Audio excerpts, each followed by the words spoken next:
Welcome to Logos Live. I'm Robert Martin, Director of the City Bible Forum in Melbourne, and I'm your host for the show. Logos is Greek for word or message, and Logos Live engages the Christian message before a live audience in the CBD of Melbourne. And do we have a live audience here today? Yeah.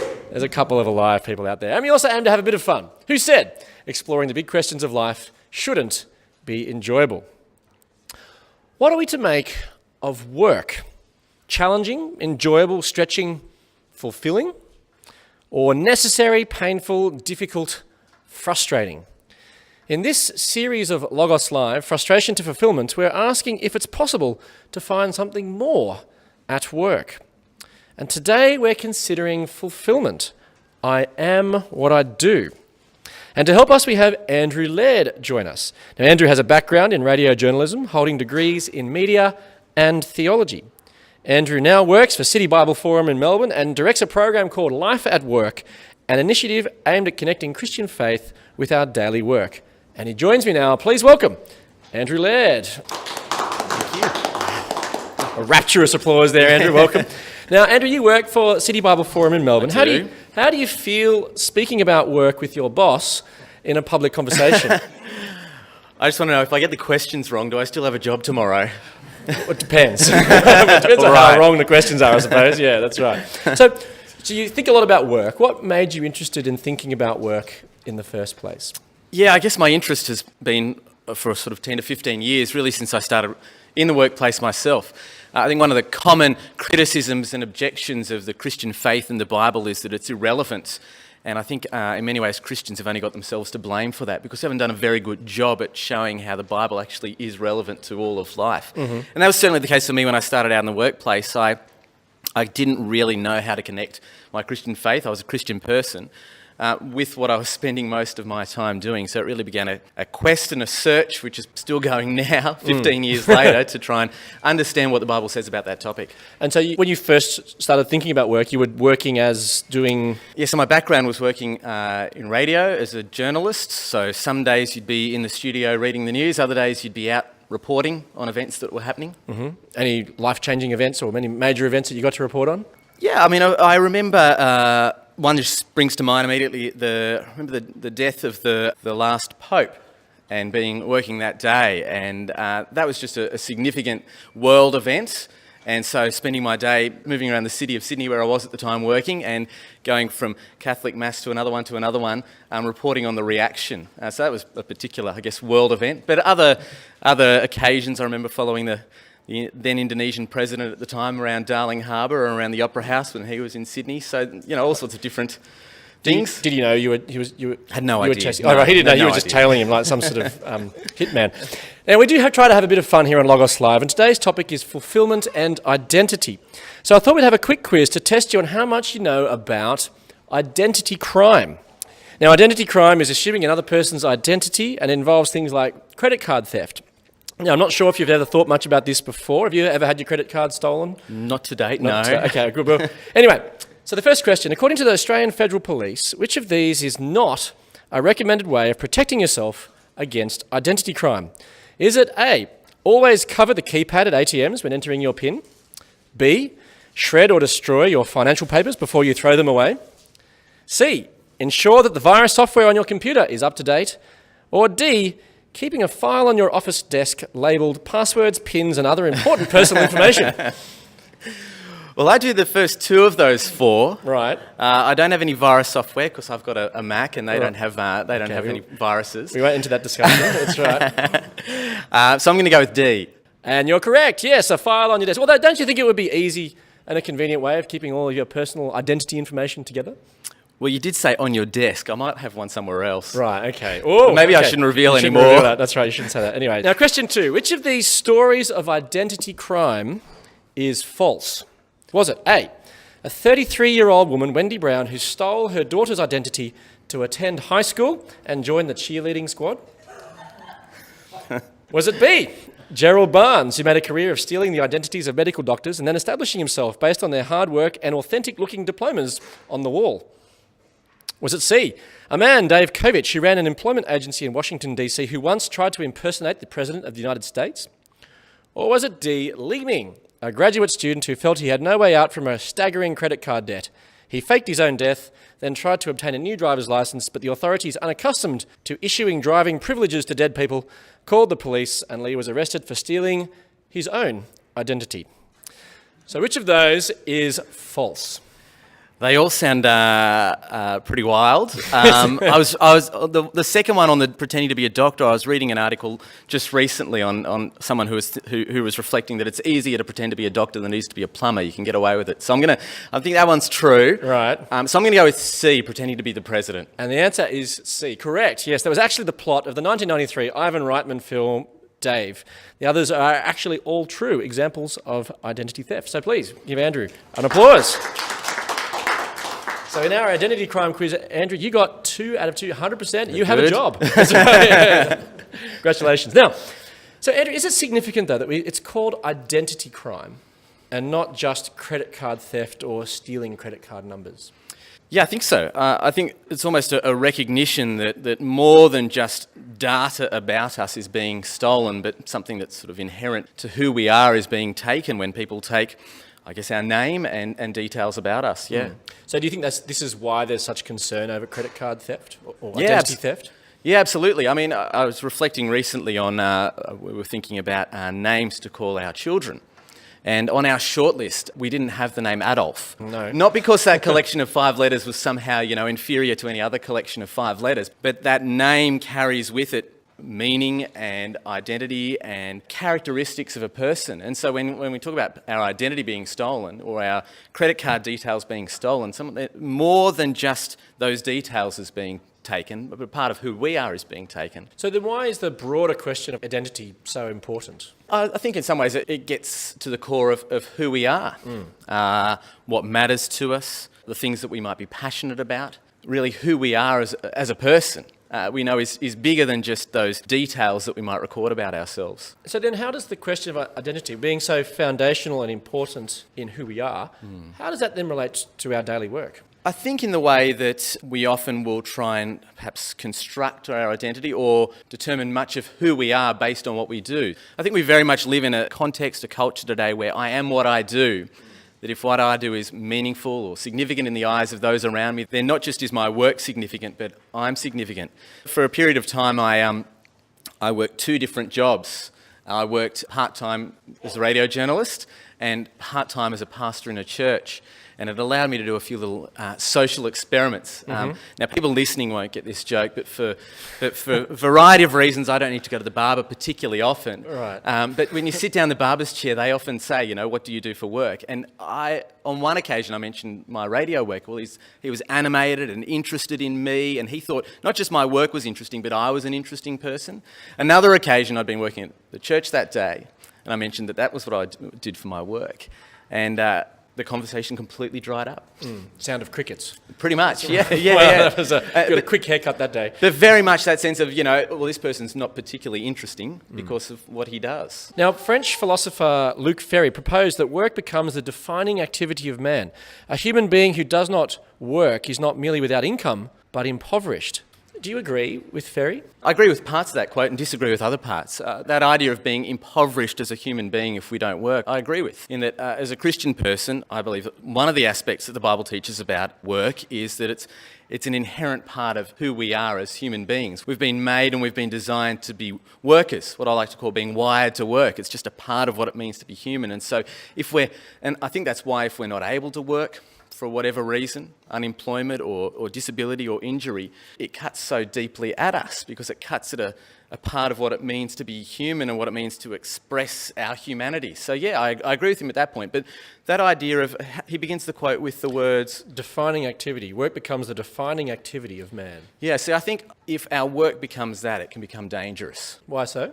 I think if who we are is based purely on what we do, that puts an enormous burden upon our work to fulfill us and to satisfy us and to really give us perhaps the reputation or prestige that we might want in the eyes of the world. And that's a responsibility or a burden that I don't think our work can handle.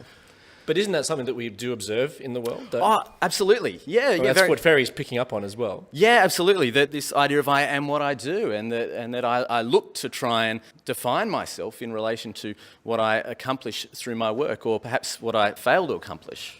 But was this something that you've ever experienced in your own personal working career?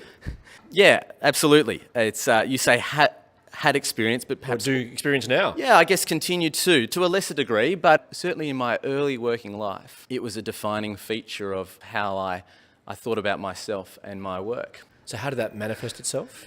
Ultimately, I think in ways that were destructive for me, in that I tied very much my value and my worth and my significance to what I was accomplishing in my work. I think the first moment where I have a distinct memory of beginning to do that was I was working in a small country town at a radio station there.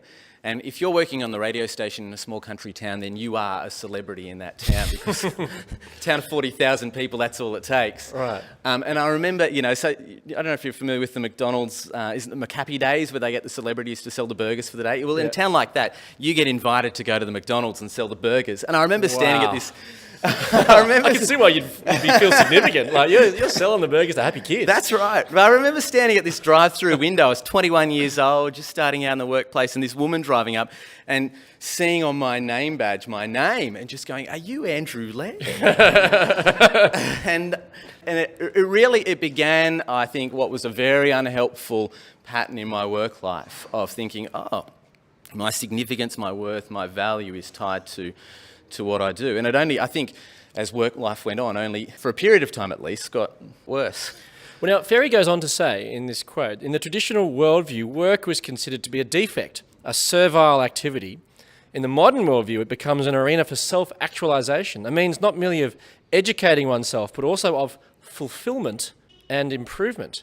Is there a sense, though, in which I can obtain fulfilment through my work? Look, I think work can be incredibly satisfying. It can be really enjoyable. There can be great pleasure in work. All of those things.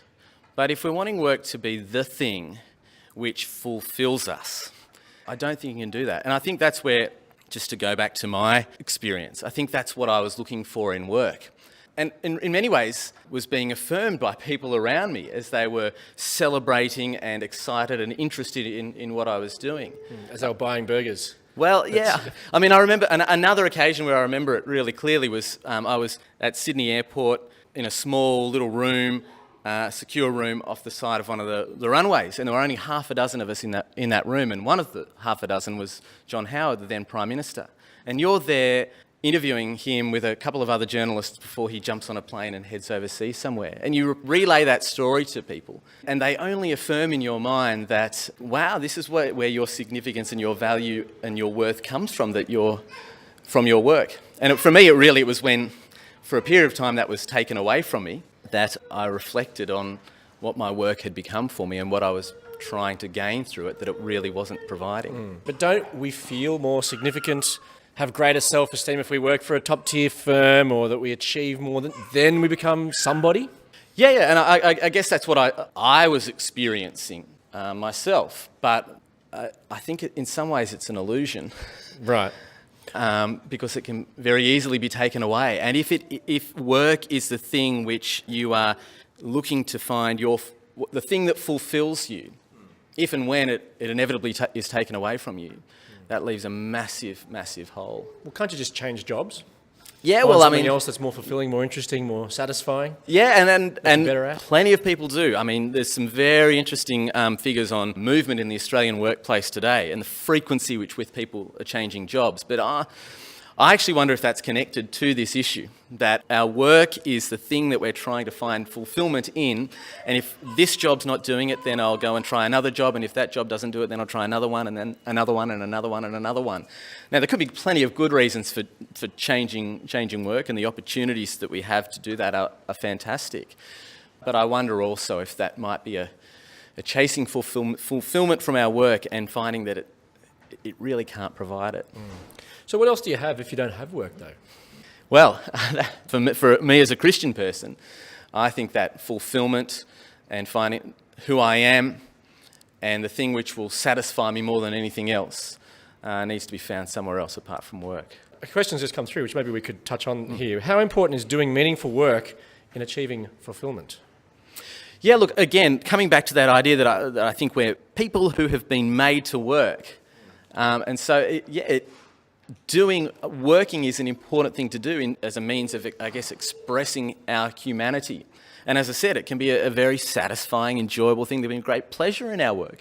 But it's when we take our work and make it the ultimate thing that we're hoping will provide ultimate satisfaction, ultimate fulfilment. Work just can't do that. Now, as part of Logos Live, we reflect on the scriptures, the Logos, and we're going to explore a passage today which speaks about seeking true fulfilment. But before we do that, we're interested to hear about why you believe the scriptures are worth following. So, Andrew, what convinced you to become a Christian believer in the first place?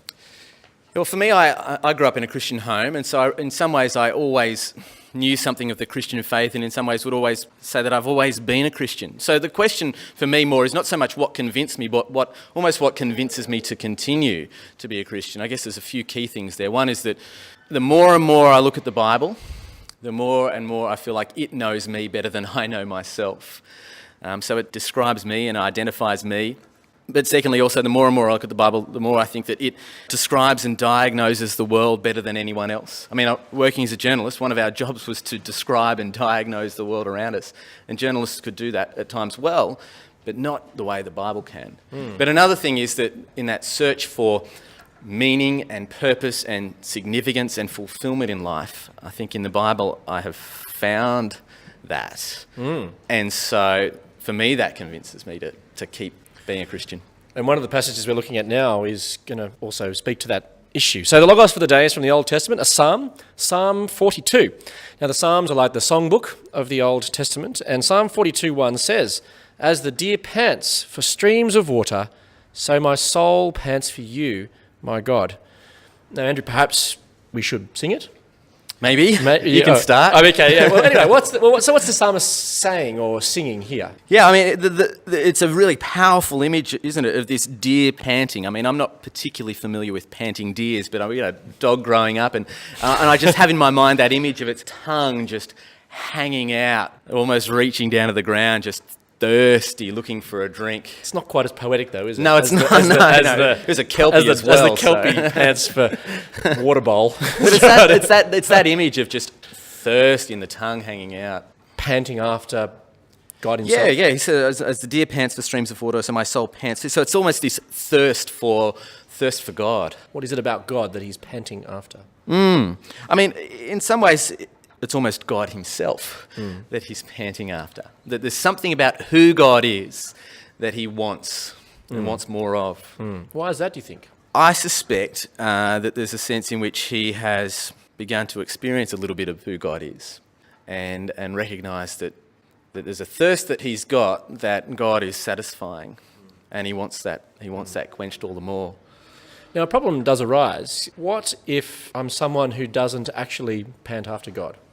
So I guess the assumption I'm going with is that, it's all well and good if you're thirsty for God, but what if I'm not thirsty for him? Yeah, I think, there's an ancient theologian by the name of Augustine who famously said, our souls are restless until they find rest in God. And the idea is that all of us are restless people. And the thing that we're really longing for, whether we realise it or not, is God. And I, as I've reflected on my own life, and perhaps a restlessness in my work life early on, as we unpack that issue today, there's certainly a restlessness there that I was trying to get work to fulfil and to satisfy, and it wasn't doing it. I was still thirsty, and it was, I guess, coming to the realisation that restlessness would only be satisfied by God himself. And so others might disagree with me on this, and others might not describe themselves in this way, but I think that we all deep down have a restlessness for God. So what is it about God then that means he can satisfy? I guess there's aspect of who he is. He is a God who is all-knowing. He is God who is all-powerful. I mean, the Bible teaches that he made all things.